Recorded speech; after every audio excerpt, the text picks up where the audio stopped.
ఇప్పుడు బిజినెస్ పెట్టుకుంటారండి. రూ. 1,00,000 పెట్టుకుంటారు, 10 లక్షలు పెట్టుకుంటారు, ₹1,00,00,000 పెట్టుకున్నారు, 100 కోట్లతో బిజినెస్లు చేసే వాళ్ళు కూడా ఉన్నారు. నేను ఒక్కటే గమనించాను, బిజినెస్ నడుస్తలేదు అనే నా దగ్గరకు వచ్చి నా బిజినెస్ లాస్ అయిందండి, నేను బిజినెస్లో ఇన్ని లక్షలు కూడగొట్టాను, అన్ని లక్షలు కూడగొట్టుకున్నాను అని నా దగ్గరకు వస్తారు, కరెక్షన్ చేసుకోవడానికి వస్తారు. అంటే పర్సనల్గా వాళ్ళ లైఫ్ తెలుసుకోవడానికి. నేనేం చేస్తానంటే, నువ్వు బిజినెస్ లాస్ అయ్యావా, అయితే నువ్వు బిజినెస్ పెట్టిన నా పేరు ఏంటిదో నాకు చెప్పని చూస్తే ఆ బిజినెస్ మొత్తం ఆయన డేట్ ఆఫ్ బర్త్కి ఆపోజిట్ నెంబర్లో ఉన్నది. ఇలా 100కు 100% ఉందండి. 100 మంది వచ్చారు, 100 మందికి ఇదే సమస్య.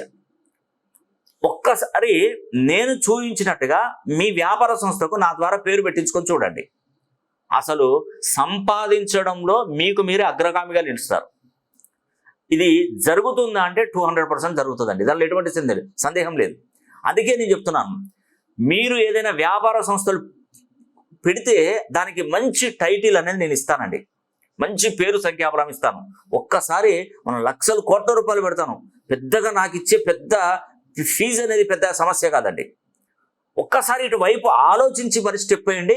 మీ వ్యాపారం నడవకపోతే నేను ఈ శాస్త్రాన్ని సైతం వదిలేస్తాను.